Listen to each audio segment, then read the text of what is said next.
Hey everyone, Alex of All Trades here, also known as Alex Maselli, and I am back with another book club, and joining me today is Beverly. Sorry. Hello. I was singing along to the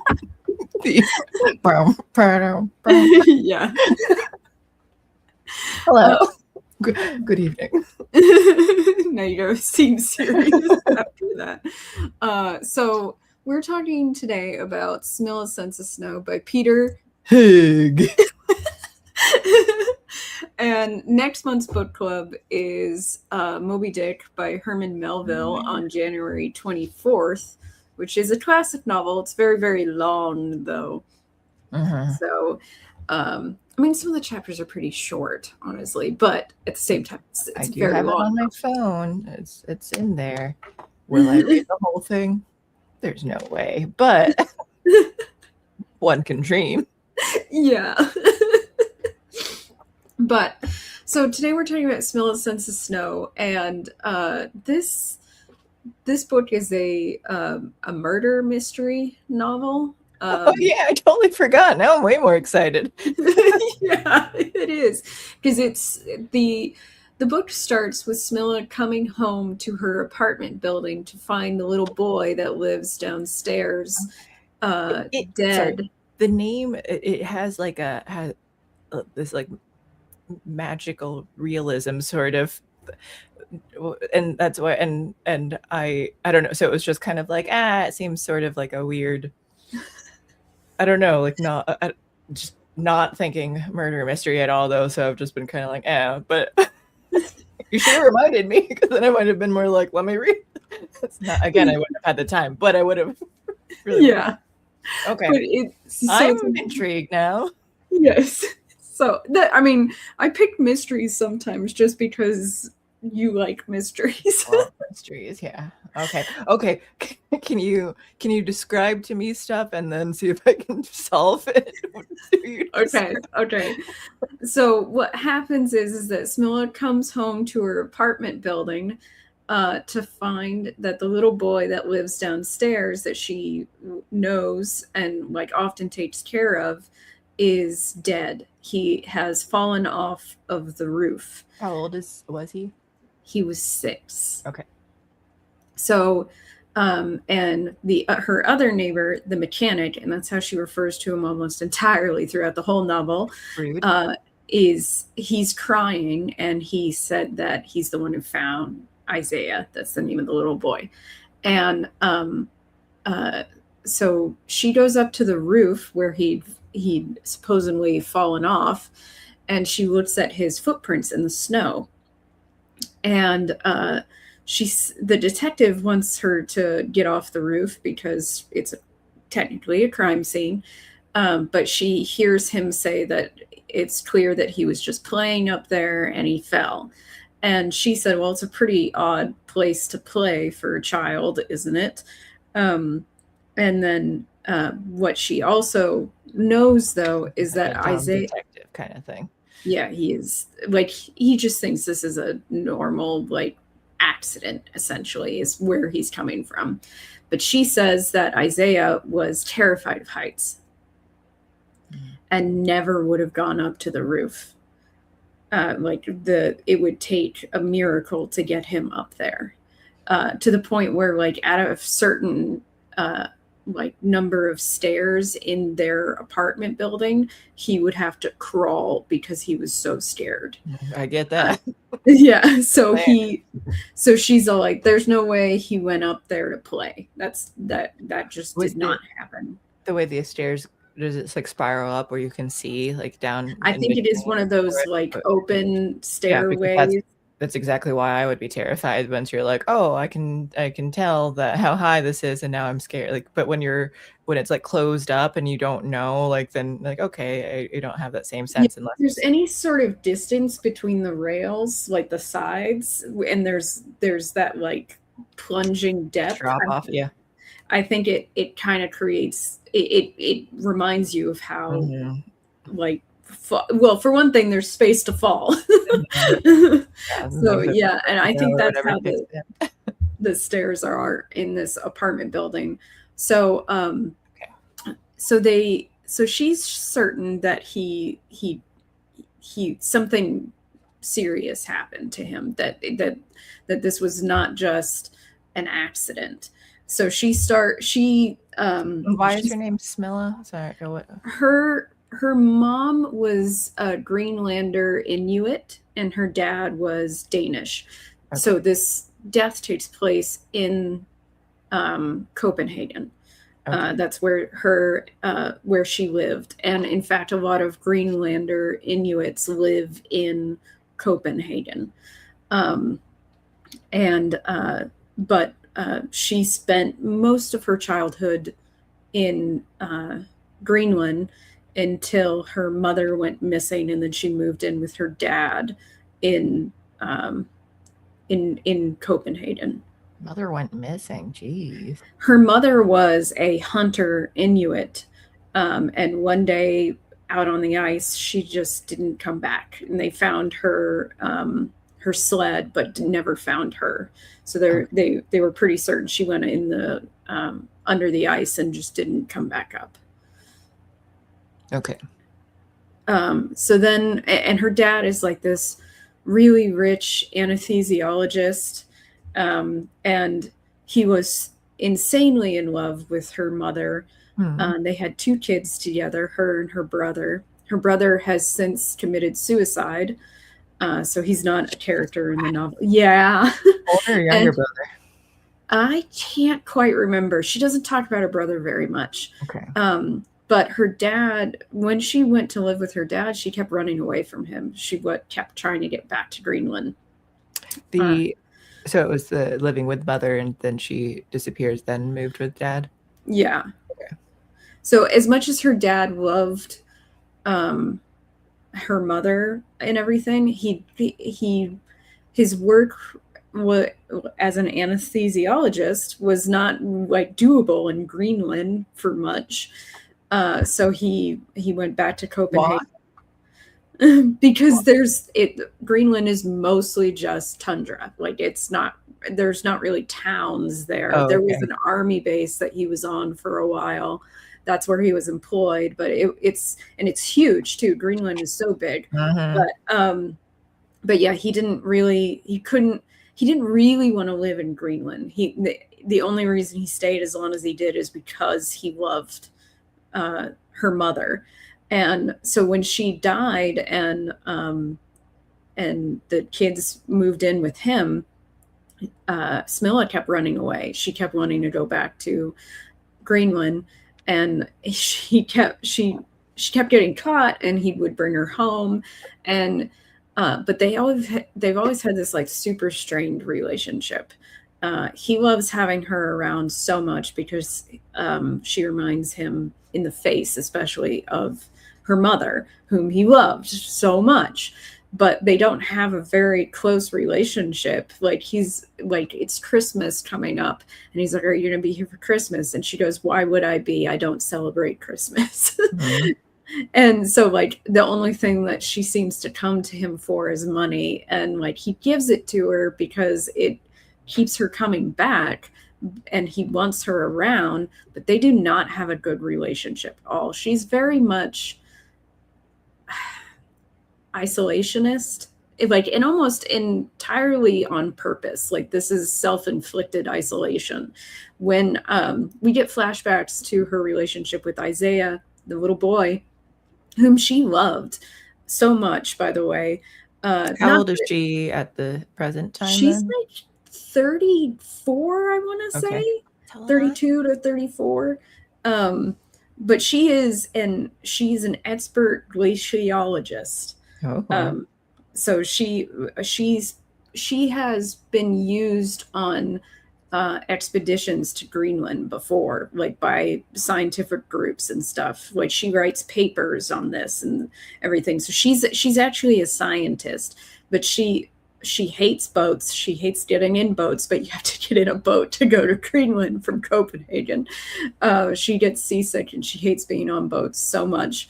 And she has this like perfect sense of direction, even in Greenland. Like she can tell you what direction to go to get back to camp or whatever. Like she knows where she is at all times, which to me is like, God, I would love to have that ability because I get lost so easily. I'm like jealous of her for that. But like she does not like people. She's not married. She doesn't have children. She doesn't want to get married or have children. But she liked Isaiah. Yeah, see, it's the thing. We did a flashback to when she met Isaiah. He was outside on the landing while she was reading in her apartment, playing with a ball, and she basically told him to go away, you little shit. But he was fully Greenlandic. Like he had this sort of like quiet way of insinuating himself into her life where it's not like he begged, he didn't yell, he didn't like wheedle. He asked for something quietly and then just waited to see if she gave it to him. And it's not like the book describes it in that way. It's just, it shows it. It shows how Isaiah wormed his way in, and his sort of quiet patience to get into her life let her not feel pressured, I guess. So she did let him into her life, and she would do things like read to him, even the scientific shit that she was reading at the time. And she's like, there's no way this interests you. But he would just wait. And she would keep reading. She started giving him baths. Sometimes he would stay over at night. She would cook him food. What's his parents' situation? So his dad is dead, and his mom is an alcoholic. So that's why he keeps coming over to her home. Okay. And sometimes he hangs out with the mechanic in the mechanic's workshop. Sorry, is it normal in Denmark? It's Copenhagen, right? Yeah. And Greenland to everyone dead? Seems like parents dead. Well, I am giving you hints of information of Smilla's the murderer. She's killing everybody. Some things I've told you have nothing to do with the mystery. Some things I've told you have something to do with the mystery so far. Okay. And so one of the things, so like his mom's an alcoholic and has been since her husband died. And so that's why he hangs out with Smilla and the mechanic. That's why the mechanic was crying, is because Isaiah would hang out with him too. And like they would just sit together in the mechanic's workshop downstairs and like do stuff. You know, they weren't necessarily doing stuff together, but they were in the same space, like just doing stuff, their own thing, and just quietly enjoying each other's company. And the mechanic loved the boy. Like he was. It seems funny because it's not like neither of them had a lot of time with Isaiah, but he was a very sweet child, very quiet, but very nice. So they felt. I think there was some sympathy there too for his mother not being fully with him, and at one point, because his mother was very bad at keeping him warm, like dressing him appropriately, taking care of him appropriately. He kept getting ear infections and ended up partially deaf. Aww. Yeah. And sorry, real quick. I need to get it out so that way I'm not distracted while I'm trying to figure out the mystery. But the thing with just like everyone dying and the parents and stuff too, I think they Christmas movies need to stop killing off everyone's mom, because they like just the one I was talking about yesterday, the Parisian one, whatever it's called. Champagne Problems, where she was like, I think maybe both her parents were dead. Yeah, both of her parents I think were dead though. No, the mom was dead and the dad like left early on before like they even really knew him. And then her love interest, mom's dead and dad is stuck around, but was kind of an asshole growing up though too. I'm like, both of you, like, come on, Netflix, do we need to kill off both moms? Do it like everybody? Why always the mom? I think like a few of the last ones I watched, the dad was dead. It's always, I guess Christmas Prince was still the mom. I was like, no, which one? It's usually mom. I think some have dad, but like I was trying to think of ones like, what are movies where both parents are still alive? Like the Maggie Lawson one that I watched, the dad was dead. I watched this one where it was like music focused and the dad was dead. And so it is like it's hit or miss, but it's like Christmas, mom is dead. Amy Smart one. Like I really love that movie, but I know there's one that I was just thinking of that like she does have both parents in it, but I can't think of it now. But yeah, they're just it's just so many.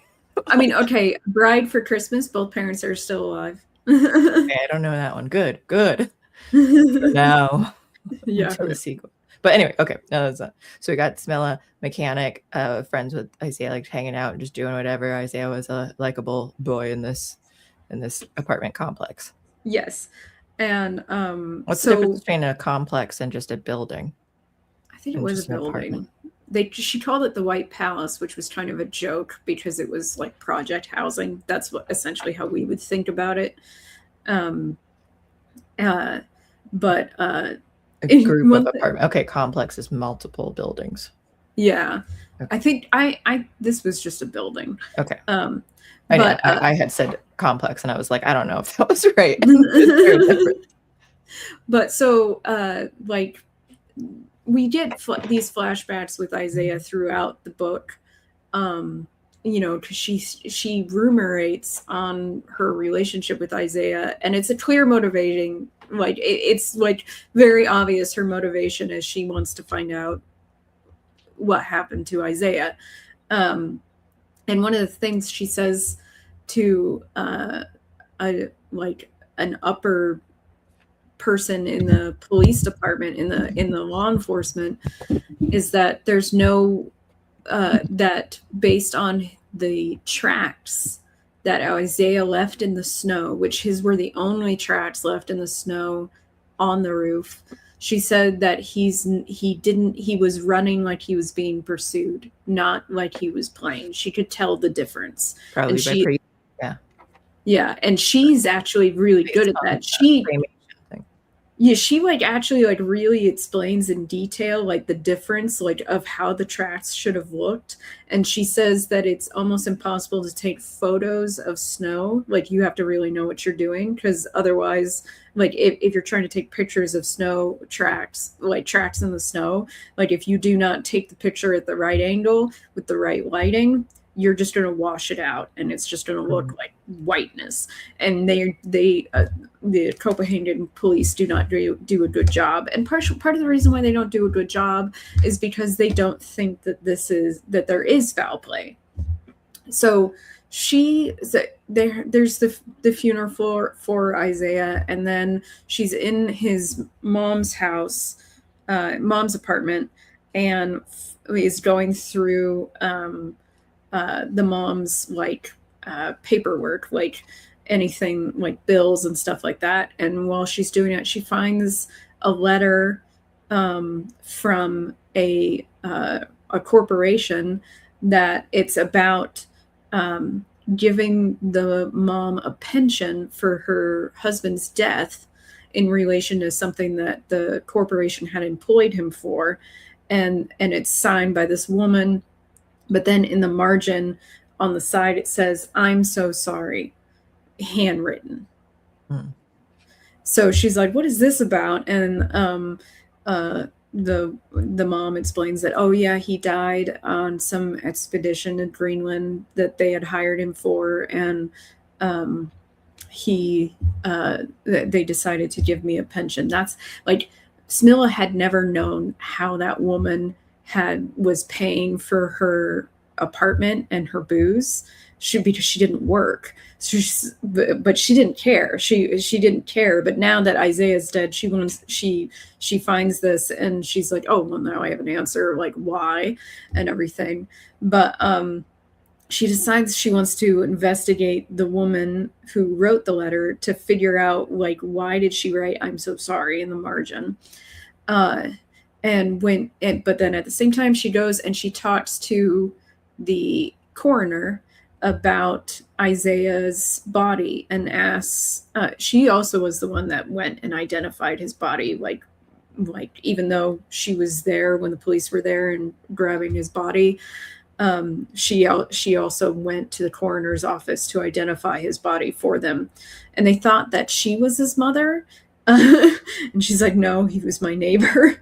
But then so she talked to the coroner later on, and he says, and she asks why he isn't the one that signed off on the medical examination. It's someone else, Dr. William. And he said, I did start the examination, but then William came in and took over the examination. And she's like, why would he do that? And he's like, I don't know. I'm not sure, but he wanted to. And it turns out that William is like the head of like the scientific like organization, like public organization that handles bodies.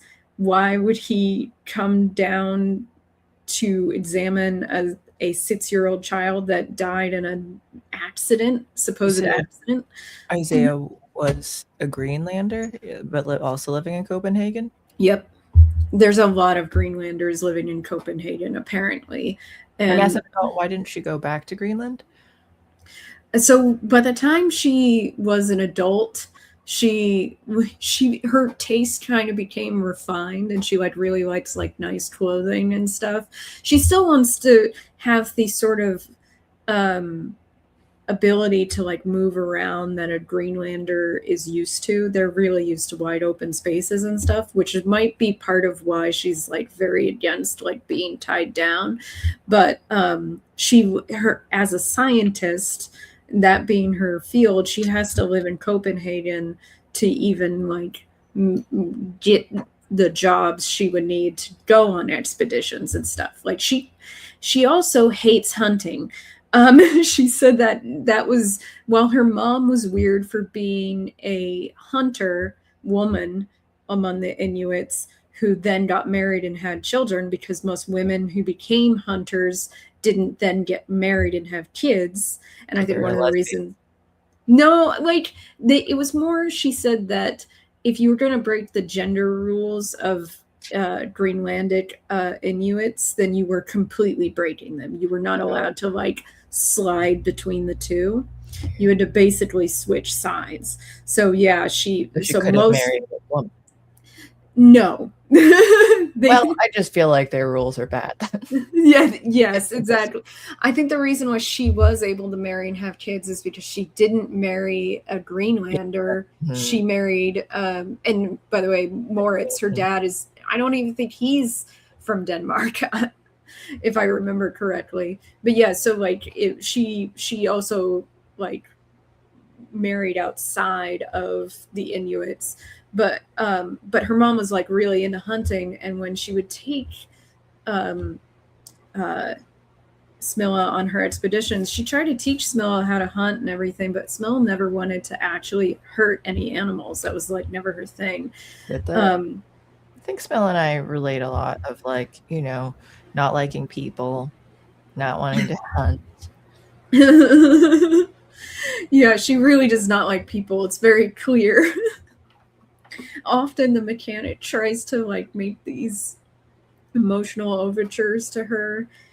Some of them are romantic, some of them are just decent human connection kind of things, and she basically tells him to fuck off like at the beginning. Like she's pretty staunch with it, but then like he's the only person she can actually talk to about it, Isaiah, so she ends up talking to him and stuff. She can't help it.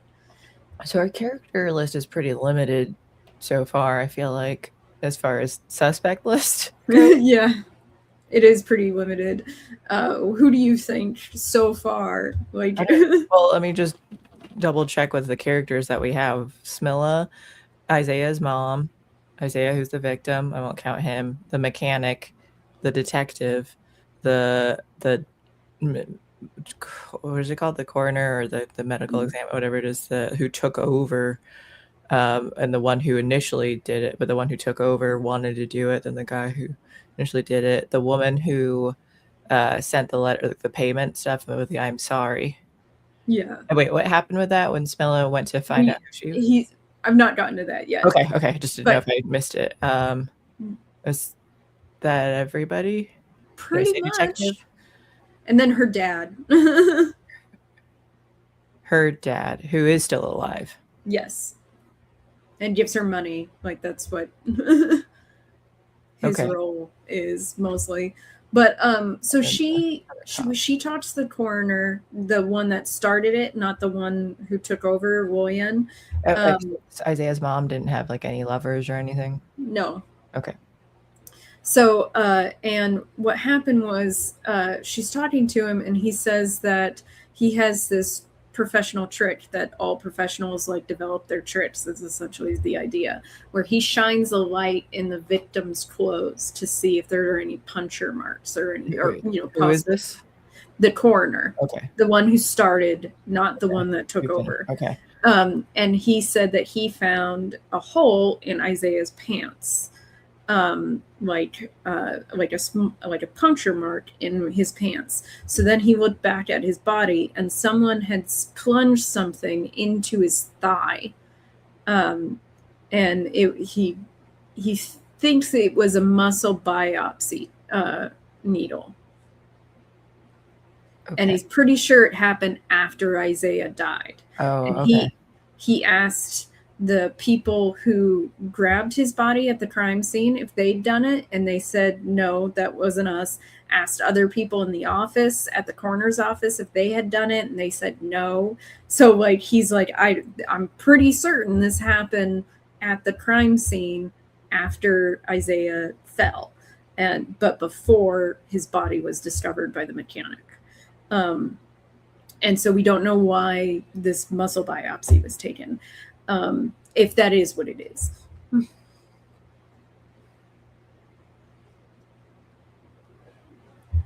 So you thinking. Yeah. I'm just trying to see, because I'm trying to connect anything, but I don't really see connections. But okay, so continue. I don't have enough information yet to really have a suspect. Yeah. So Smilla goes and talks to my suspect right now is Smilla. I don't trust people dead around her. So Smilla goes to talk to the woman who wrote the letter for the pension for the mom. Mm-hmm. And at first the woman doesn't really want to talk to her. And she's a weird lady. She's like, she says she's married to Christ. And she was essentially the treasurer of this corporation. She handled their financial officer. She handled their accounts. And at first she doesn't let Smilla into the apartment building, and then Smilla gets in anyway by lying, and then to one of her neighbors. And then like at first she doesn't answer the door, so Smilla shoves the letter underneath her door, and then the woman opens the door because she's like, oh, it's about this thing. And she's like, why did you write that? And the woman's all like, it was just really sad. He died on an exposition, and I felt sorry for the woman and her son. And so we don't, and she doesn't really want to talk to Smilla about it more, but Smilla can tell she's hiding something. So she goes to leave, and then the woman calls her back up. So then she goes back upstairs, and the woman says that when Smilla left, she opened her Bible and it went to a specific passage that inspired her to trust Smilla more, which is kind of funny. But so she tells Smilla that this is all just third person omniscient. No, that's literally what she tells Smilla. Oh, okay. She tells Smilla that. Is it first person or third person? It's first person. Limited. Oh, interesting. Okay. It's all from Smilla's perspective, first person. So then, so she tells Smilla that the expedition notebooks are in the corporation offices, and that she won't tell her that the key to those offices is behind Smilla on the wall. And then she pointedly looks away out the window as Smilla grabs the key and leaves. So basically she's telling her, go to the offices and look at the expedition notebooks. Yeah, so far I'm leaning toward something the corporation, there's some sort of conspiracy with that, and the father dying, and something genetically to do with the son that they wanted a muscle biopsy, so they were trying to get something from there. Is where I'm guessing right now. Okay. So Smilla goes to the corporation. She breaks in. There was a guard dog that she drugged with like some sort of sleeping pill, essentially. And she gets in, and she's like, she finds the expedition notebooks. She starts reading them, and there's a bunch of them. She gives a dog a human sleeping pill. Something I can't quite remember. That seems risky. It is risky. I know. She doesn't like dogs, though. Like, she doesn't like hunting, but she doesn't like dogs. She says it. Okay, well, this is where we're differing now. Yes. She also can't drive, so everywhere she goes, she takes the buses. Oh. But so she's in the building in the middle of the night, like, so she's breaking and entering, and she's looking at the expedition journals, and she finds that there's a bunch of them. There's some to Greenland, there's some that go back to the 60s to Greenland, there's some to other countries like Singapore. When does this take place? This takes place in the 90s. Okay. So then she realizes someone else comes into the building, and she's worried that whoever it is going to hurt her. So she grabs a thing of shelving and throws it on the person. And it turns out it's the mechanic. He said he followed her. So then she helps him up, and he kind of maybe has a concussion, and he drives. Why did you think someone was going to hurt her? Like, there hasn't yet been something that's said like, hey, someone's after you, that you're like, at the very least you might get in trouble, but I feel like injuring somebody else would get you more into trouble. Yeah, I know. She's lucky it was the mechanic and not like a security guard. Yeah. Yeah, there's no like real self-defense in this case here. No, not really. She overreacted, honestly. She did. She was like absolutely certain that this person meant her harm, and she was totally wrong, 100% wrong. It was just the mechanic. and she stole a bunch of stuff. So can't really trust the narrator now. Yeah.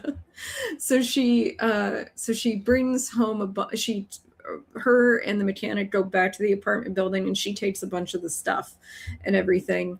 And she's talking, they're having dinner, and she's talking to him, and this is when he makes a more romantic overture in the fact that he asks her, "Can I kiss you?" And she gets so fucking mad at him. She's like livid. Because, and partially I get it, because she's all like, I'm investigating Isaiah's death, and she's like super serious, and he's thinking a little bit more personal stuff, which she doesn't even like personal stuff in the best of circumstances. How's he doing financially? He seems to be doing fine. He says he has a mechanic shop in town. Okay. So, like I think it's the next day or so, a cop, forces her to come down to the station and says, "You need to stop investigating this, or we're going to lock you up for obstruction." Cop comes to her. Yeah, and then takes her to the station, and that's what they say. They're like, "No, you shouldn't be doing this." And they took the evidence that she took from the corporation as well. So now, and they threaten to lock her up, and that terrifies her because she can't stand, like most Greenlanders cannot stand the idea of being kept in a cell, kept from the ability to like go outside whenever. I feel like a lot of people just feel like, I don't want to be locked up somewhere. Yeah. So she feels like she can't keep investigating, but then at the same time, she cannot stop herself. And I might be telling some of this a little bit out of order, by the way. because I'm doing it from memory. Right. But like, so she thinks something is going on with the corporation. She's pretty certain that they're somehow involved in this. Like, this is when the book starts to become like super complicated and actually very difficult to follow. Oh. and it's about the time around where she decides that she wants to start sleeping with the mechanic as well. So they start a physical relationship, and she actually kind of falls in love with him, and super fast, honestly, which kind of actually does not surprise me for someone who is pretty like isolationist. The second they open themselves up to connect to an open themselves up. Yeah, and they connect hard and fast. Like it's yeah, and so like she finds some information at some point that like they're like x-rays of some of the men who died on the expedition that the dad died on, Isaiah's dad. And she's looking at these with her dad, and she's like, I don't see anything about this. And he goes, I certainly see something. And he's like, do you see this squiggly line? And he's like, that's a parasite inside the body. And they're pretty sure dad. It might have been like their x-rays of they're just looking at files. Okay. Yes. And of these guys that died, and that were from one of the expeditions, and they're pretty certain that what they're looking at is the Arctic worm, and the Arctic worm is a parasite that infects like whales and seals and sea lions and stuff like that, but doesn't infect human beings. And it like just doesn't have the ability to be like humans, like immune systems kill them too quickly for it to really matter. Like we're pretty immune to them essentially, but then there's these x-rays that show this worm inside a couple of these expeditioners' bodies. So they're like, something weird's going on here. The mechanic introduces her to a contact that could get her on a ship, that because the corporation is taking another trip to Greenland, and they're making another expedition out there. So she wants to be on this ship. I'm totally skipping something kind of interesting though. So she's among Isaiah's things, she finds a suction cup on a string, and she's not quite sure what it's for.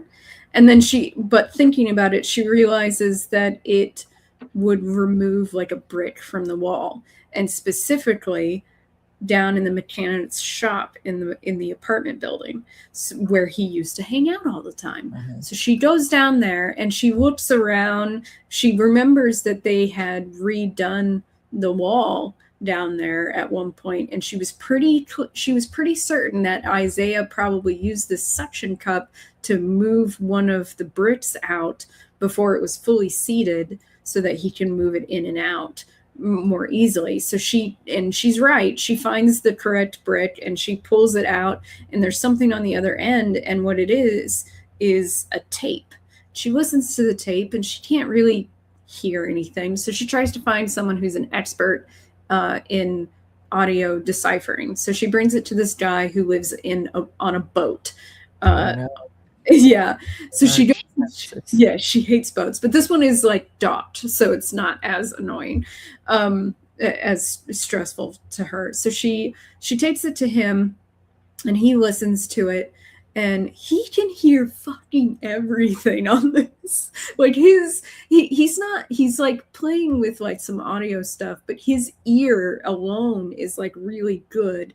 And he's telling her things that are going on. He's like, there's a man talking to someone who is dying.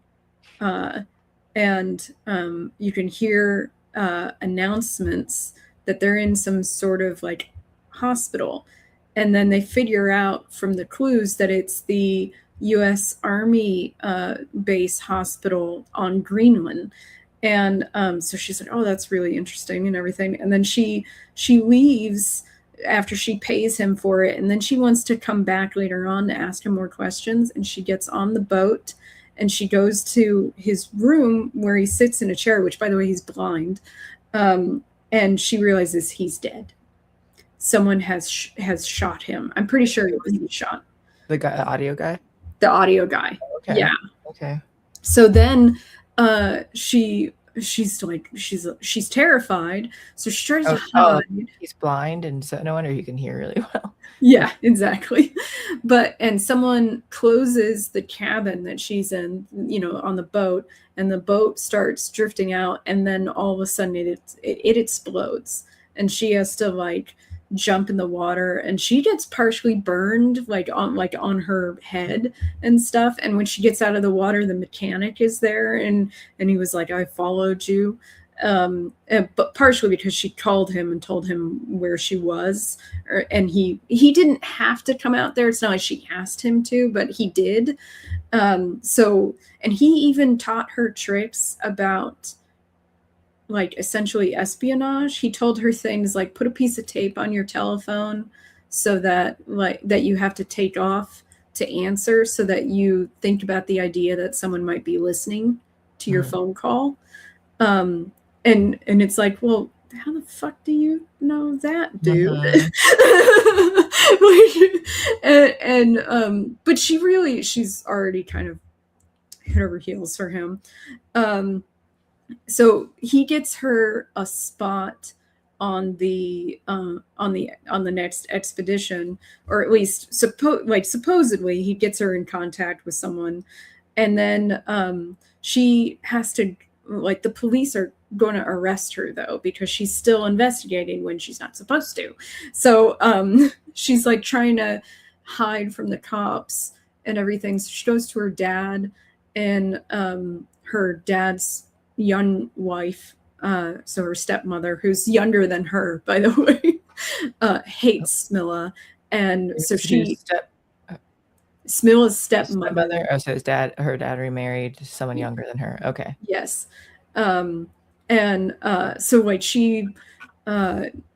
that woman tries to call the cops, but her dad helps her escape, and the contact gets her to the expedition boat, and she gets on the boat, and there's a bunch of people there, a bunch of new characters. So there's this guy who is, as she refers to him as, fashionably slim, which is her ironic way of saying he is drug addict thin. Okay. And he's so annoying, because he's all like, hey, you want to fuck? He's so and she breaks into his cabin while he's passed out and steals his heroin, and then they scuffle over it later on because he wants his heroin back, and she goes, no, not unless you help me. So she uses the heroin to get him to be on her side and everything, and she's supposed to be the cabin stewardess. That's her cover for being on the boat. And there's this guy Verlaine who seems kind of dangerous, and then there's this guy Torque who seems kind of dangerous, and all these people are somewhat involved in the corporation. So because I'm trying to read the synopsis a bit too, without as you're going, or I just got to it. I'm trying not to get ahead and not spoil things, but just double check what other details. But it does say, at the funeral, Smilla notices Dr. Andreas Torque, the CEO of Greenland Mining, offering money to Isaiah's mother, who rejects it angrily. Following her husband's accidental death in Greenland Mining, the company had offered her a pension. Detective Ravin from the district attorney's office agrees to look into the case, but Smilla discovers he is involved with Torque. Yes. Smilla tracks down the company's former accountant and gains access to a company report about activities in Greenland. As he talked about, a neighbor mechanic becomes involved and offers to help her. So that's why the detective that initially did it was already because he's involved with this corporation then. Yes, he is. And I will reveal why he is iffy over what he's doing. So like she's on the boat, and as she's going along, she's snooping. Like she wants to find out what's going on, so she's snooping, and people notice her snooping, and they start. Whose boat is this? This is a chartered boat. Most boats, so these expeditions use chartered boats. Mining expeditions are the. Yes. Okay. In Greenland. So the corporation chartered this boat. So there's a captain who owns the boat, and he has his crew, but then the corporation also have their people on the boat. And so technically she's a member of the captain's crew. He says that like you're hired as the cabin stewardess. That's essentially your official role here. And she barely made the boat. She almost did not make it off of the dock to get on this boat in the first place. Like it was a race against the police. So it was essentially like, was she supposed to make the boat essentially? And so there's all these people on the boat. Some of the people work for the captain. Some of the people work for the corporation. It's not entirely 100% clear who works for who at any given moment. And also the crew seem to be doing something they shouldn't be doing either, because everybody starts trying to kill Smilla. Like everyone. And the only person who is stopping that from happening at first is the heroin addict. Like he saves her life at one point. He's like, "You still owe me my heroin." Yeah. And also I think he ends up liking her like as a person because she's tough. Like the way like he is when she walks into the mess and he is like giving her shit in front of everybody, she realizes that she's in one of those social scenarios where she has to show that she's not weak. So she grabs his lip and squeezes it so fucking hard that she gives him a blood blister. And so like everybody realizes that, Smilla's not to be fucked with is essentially the goal. And it works, except for the fact that everybody's trying to kill her. But no one's given her shit. It's just that so the non-players are leaving her alone, but all the people who are somehow like involved are trying to kill her. Like Verlaine tries to kill her at one point, along with someone else. I can't remember who, but yeah, like Verlaine is just this like creepy muscle guy on the boat. Like, and I'm still not entirely certain if he worked for the corporation or the crew. But actually I think I know. So that the boat is doing something it shouldn't do. Like it's trying to do something illegal. That is very clear. On top of the fact that it's going to Greenland for this mining expedition for the corporation.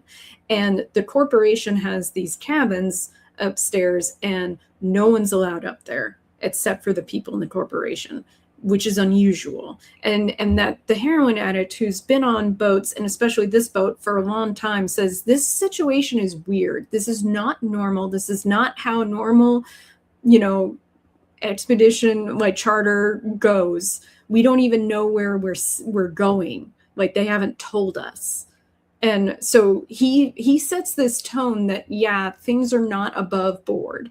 And since Smilla is investigating and like sticking her nose in things, the people doing things that they shouldn't be doing, who don't want to be like arrested, are trying to kill her to stop her. And then at one point she finds that, yeah, someone killed the heroin addict. Like they stuffed him in a barrel.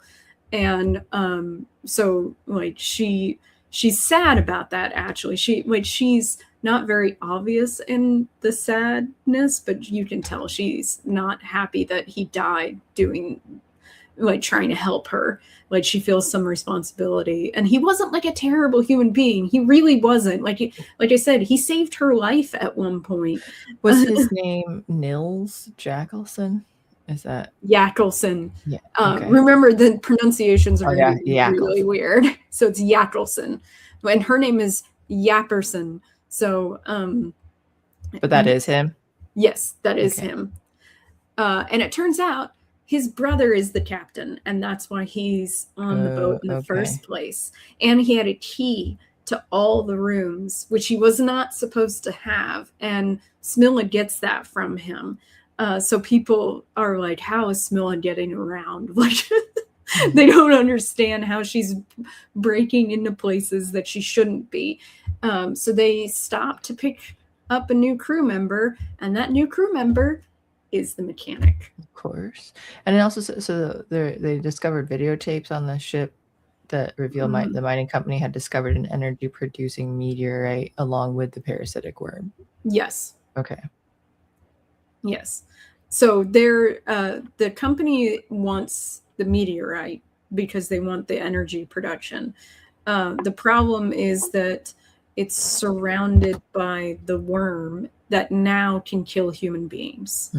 Like I said before, humans were immune to this, but now this thing is able to kill humans, and in fact, very, very, very, very quickly. Like the dad, Isaiah's dad, was a diver on one of the previous expeditions to check out the meteorite, and like him and other divers who went in the water all got the worm and died. Now, Isaiah had jumped into the water to try to save his dad, because Isaiah came with on this expedition, this previous expedition that his dad ended up dying from. So by all rights, Isaiah should have died from the worm as well, but he didn't. Wait, sorry, can you explain why again he would have died by it? He was there with him? Yes, he was there with him at the expedition and jumped in the water. Okay. Oh, so it makes more sense that now it's more about less, because I was thinking it was something genetically with the dad, but it makes sense that since he was there with it, they wanted to see how he is able to be immune to the worm. Yeah, because the worm would kill them like really fast. Like it would explode a bunch of eggs like out into their bodies, and like it calcified one guy's heart. Gross. Like it was fast. The worm should have just tried pushing him off a roof. It was gonna try killing him. Yeah, apparently. So she is somewhat suspicious of the mechanic at this point because he showed up. And I've been suspicious of him for a while. Like, how does he keep? I mean, aside from when I guess she called him and let him know, but like, I followed you. I just happened to be here. I'm doing like, okay, it could either be like for good reasons of caring or other things, or suspicious behavior. So yeah, so he's worked for the corporation before. Essentially, he comes totally clean to her and says that I worked for them before, but I've never done anything like evil. Like I just it's a job. I'm a diver. And he said that they placed Isaiah and his mom in that apartment building to be close to the mechanic so that the mechanic could keep an eye on Isaiah after Isaiah was infected by the worm. But he loved Isaiah. Like he didn't, it's not like it was a job, but it wasn't like a very serious job. And he would like every once in a while they would take Isaiah to the hospital to perform tests because he was a carrier without being killed. But there was never any point where they asked him to do something wrong, honestly.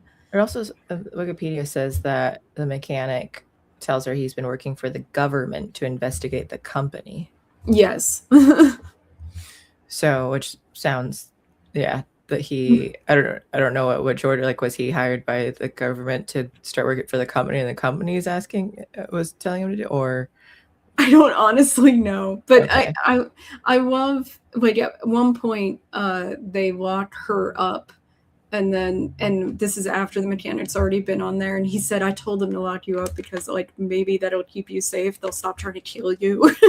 And then he's like, but you're like this truck I had as a kid that just never stopped. Like he said he had this like toy truck that would either go over obstacles or alongside of them until it could go over them from a different angle or whatever. And he's like, you're like that truck, you never stop. Like, you weren't even supposed to get on this fucking boat. Like, he's impressed, but also like slightly frustrated. And I feel like that's just so much more risky too. Like, hey, lock her up, she'll be safe there. Yeah, no one's ever been killed while inside, like by corrupt police and stuff too going on. Like, that just seems like the worst place to be. I know. Well, and then like he's trying really hard to like mitigate her impact so that she doesn't create such a nuisance that they just murder her. Like, he's like trying to not like to keep her out of danger, but it's impossible. It is fucking impossible. And like they're like, how did you get, well, there's a certain point where they have her locked in a room. He takes her out of the room in the middle of the night because she wants to show him something. She's like, this room on the blueprints should be bigger, but it isn't. So he's like, okay, let's go check it out. Like, so they open up the wall and there's a refrigerator in there, and inside the refrigerator is heroin, like a different, like not a consumable form of heroin. So, and they realize that that's how some of the crew members are complicit with the corporation, is that they're like transferring heroin to make money. And then like they close the wall back up, and so that's what Verlaine's getting out of it. Verlaine is getting money from transferring heroin, and so then like he puts her back in the room they've got her locked up in, which they said, you're officially under arrest, essentially. Only like they don't have government authority, but like a boat like this, they have to have some sort of way of like containing someone who is doing something that they shouldn't be doing. Technically, they are all doing something they shouldn't be doing. But then she gets out of the room later on by herself, and at one point she walks by one of the guys, and he's like, so shocked because it's like, it's impossible to stop this woman. And he's like shocked by this, and it's like, yeah, it is impossible. Smilla is not going to stop until she gets answers to her questions. And then she goes up to the ice observation pilot deck, where a captain would helm the ship when they're breaking ice, because it's the only place that's like super visible to be able to control the ship. She goes up there and she thinks the captain's up there, which is Jakobsen's brother, but it's actually Torque. Torque is up there, and he mentions that he talks to her pretty sedately. Like it's almost like he just wants to reveal things to her. And he talks about how he lost all his teeth in a Singaporean prison. And she had known he'd been arrested in Singapore earlier. And like I said, one of the expeditions was to Singapore at one point. And then, so she's like locked up again. And then her and the mechanic she says, I need to make a phone call. And so the mechanic takes her to the communications room, and they call Copenhagen to talk to the detective.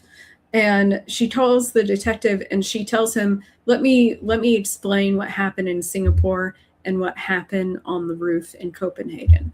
And he's listening, and she like is really like rough, because he's apparently a grandfather, and his grandson is like right there. So she keeps equating Isaiah to his grandson to make him feel like more.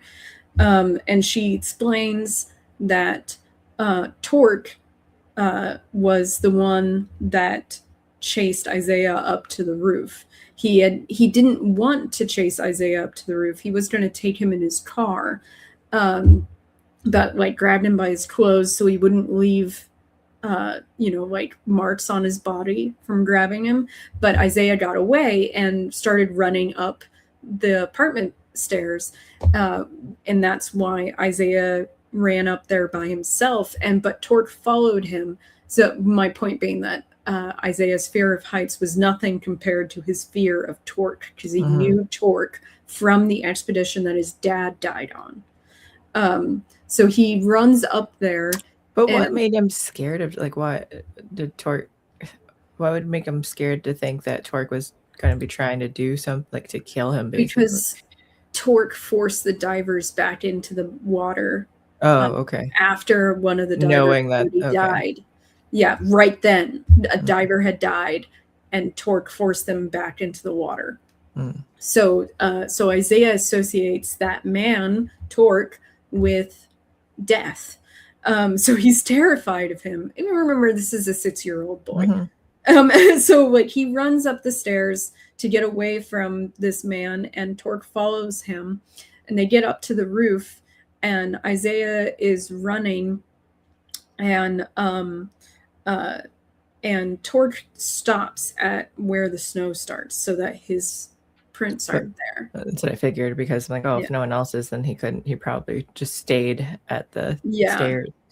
And then like it's clear that the idea is that Torque like drove him off of the roof, essentially, through fear. And it seems like Torque was going to grab Isaiah to kill him. That they were, because they figured out that Isaiah had that audio tape.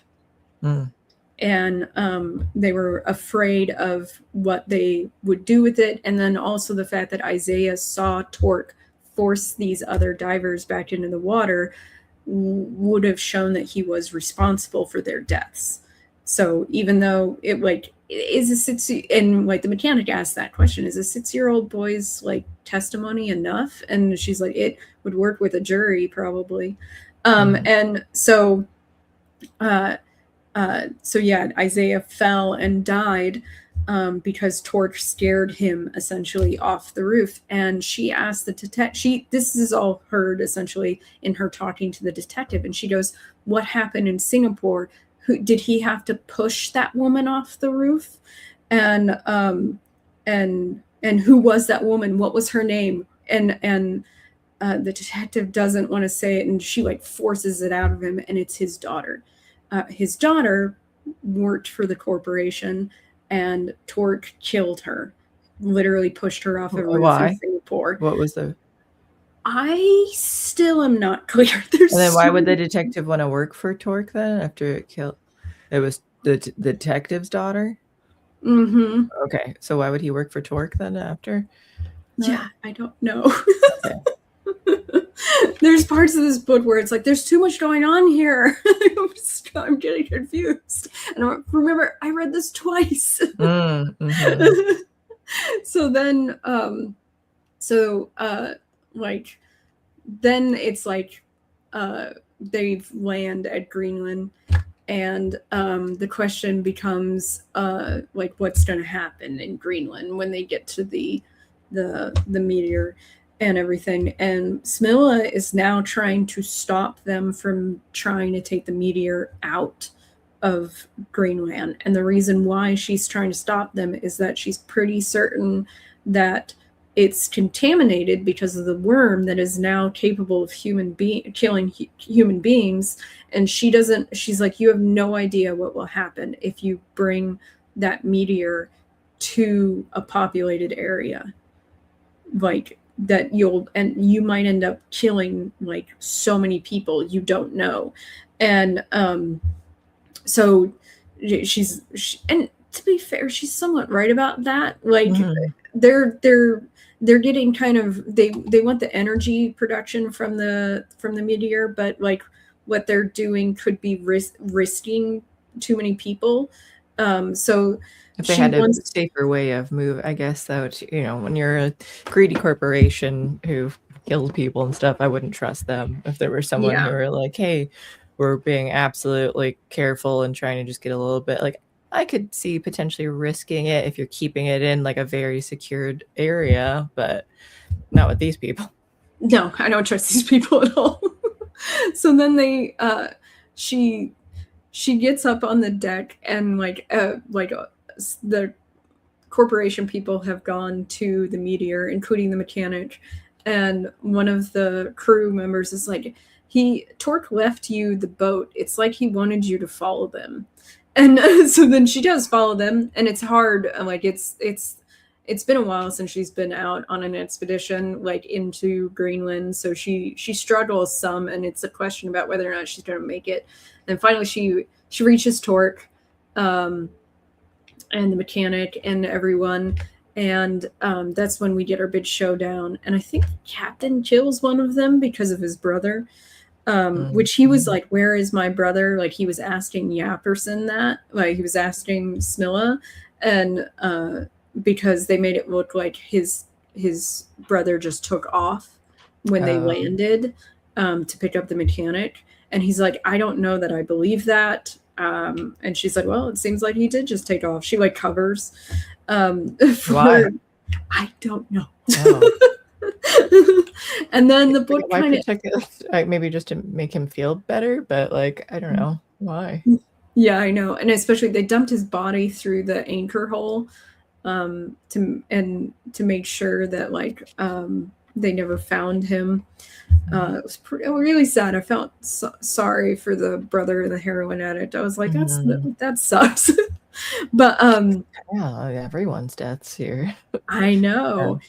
And Torque like there's a bunch of fighting goes down. The mechanic doesn't get hurt or anything, but like people die and stuff. And then it's kind of a showdown between Smilla and Torque. And Torque tries to explain his position about what happened with the kid, with Isaiah, and he says, "Oh no, I didn't drive him off the roof. That was not my intention at all." He goes, "I called for him, but he turned around and looked at me, and then he fell because he was looking at me." And she's like, "Really? How's that? He was deaf." He was what? Deaf? Isaiah was deaf. Was he? Oh, remember I said he lost his hearing because it was completely infection? Oh, I thought it was in one ear. I didn't realize he was fully deaf.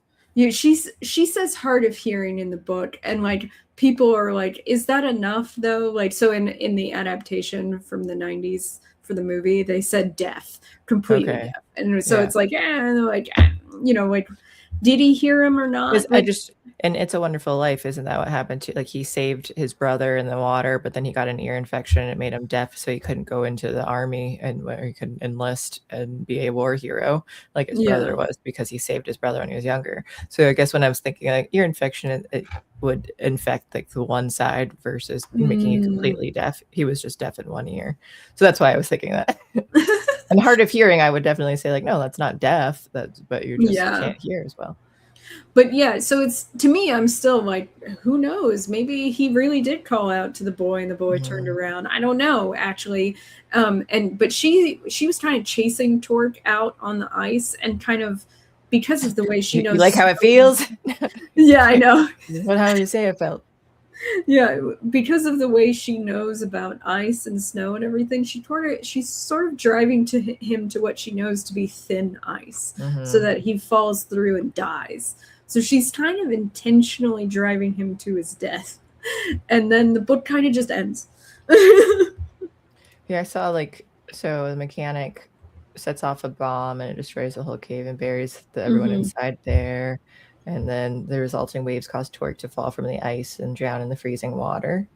Yeah. I'll say though, when you're asking earlier of like, who do you think you hadn't mentioned Torque yet. So that's why I was just like, well, there's not enough information. Like, here are the characters so far. And but I had already, as soon as you said that, I'm so sorry, no, or something from it, I'm like, oh, okay, like that the business that the dad was in is involved here, and somehow the reason why the boy had died. But yeah, I mean, that one's really obvious. It was very clear. So then as I went through, I'm like, there were just so many people involved. I'm like, I don't know exactly who would have been the one. Like someone, I figured it was that, like, okay, the boy Isaiah was chased up there and then ran off because he was scared, because she said that too. And I'm like, if there aren't other footprints, he was just like running off and then fell. However, but I just didn't. I'm like, I don't know who specifically would have been the one to do that, though. Like, I was still suspicious. Like, mechanic could have been it. Like, who know? Like, whatever he's. So, like, makes sense that it's Torque out of like everyone involved, that he was just in charge and had it all. But so I was kind of guessing at that. But I was just like, I don't know. Like, there isn't like any set thing like leading toward. No, like honestly, Torque in the beginning of the novel is so brief as to be like, oh, okay, what happened there? Like, you don't even know. Yeah. Like it's I don't even think you hear his name at that point, so it's like hard to. Yeah, like I don't know. I guess what's the like establish him as like a person in your mind when you're reading exactly. it. You're like, he's just some guy who tried to give money to the mom. Like, you don't even hear you. She goes, "Oh, it's someone from the company who tried to give me money. I don't want their money anymore." And then, like, that's essentially that scene. And like, they don't really just say his name or anything. And like, honestly, at the beginning of the book, I was the most suspicious of William, the doctor, the coroner. Yeah. Yeah, that like, because even her dad was like, it's weird that he did that medical examination. That's strange. Because he was the one who had been examining him for a while too, generally. But that's why, like, I kind of was a little suspicious, but I was like, it's more likely he's just corrupt and working for somebody else who's doing like that. You get in on that because that's how it's always done, but with mystery things and stuff on TV. But I'm like, oh, it's possible, but probably just like a grunt to somebody else. Yeah, it's such a complicated book. Like, it's so complicated. I feel like I need to read it like 4 or 5 times to really follow all the pieces. Especially because you're really only getting it from Smilla's perspective. Yeah, yeah. Like, honestly, the movie is much more coherent to me. Like, it's funny too, because the director of the movie, like, he hated the movie that he made. And he's like, really? He was like, it was a terrible idea to try to adapt Smilla's sense of snow. And I was like, are you kidding me? I feel like this is my Spark Notes. Yeah.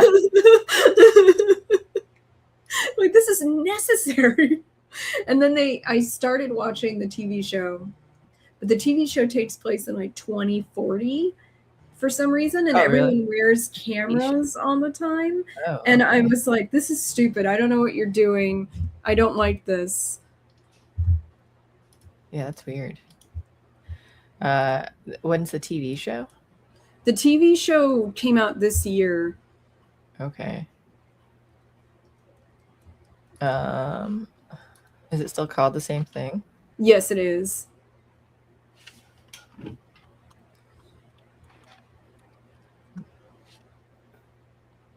Popular 1992 Danish novel.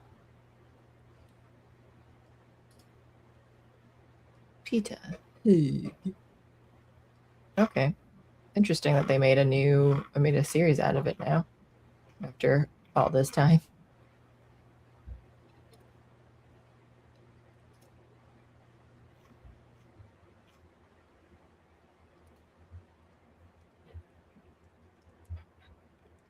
Yeah, and I didn't like it. Like, I couldn't even focus because of the whole everyone wearing body cams thing. I was like, what is this? Yeah. Okay, well, it's an interesting concept, and I guess, I don't know, it feels just more literal. I was trying to think like thematically about stuff, though. I guess the things that I would bring up would be the meteorite thing. Like, is the risk worth it, of like if it's dangerous? And so I kind of covered that, but otherwise it's just like corporations shouldn't do shady things and murder people. Seems pretty. Yeah, really. And should worry about their the people's, like, their employees, the health and stuff. Safety and stuff. Yeah.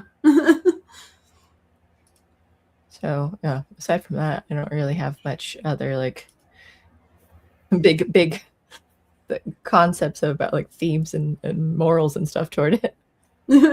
Yeah. I know, like, I feel like, I mean, I liked Smilla. I think she's an interesting character, and I like as prickly as she is and as weird as she is, I ended up liking her. Mhm. So I didn't have a problem with that or anything, but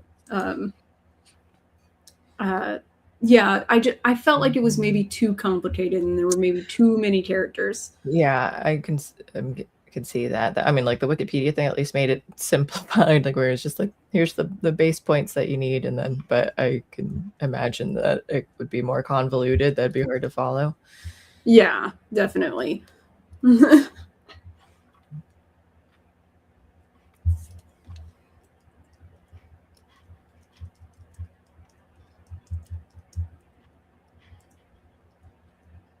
All right. Well, I think we're good to wrap this up.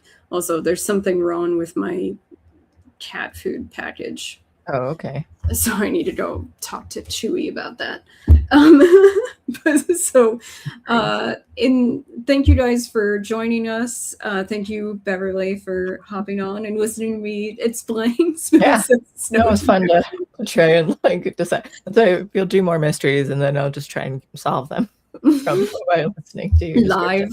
Yeah, as I explain it from memory as I try to remember everything. Yeah. So we do live streams on Beverly's channel, The Dim Side. We are probably not doing any live streams next week, though.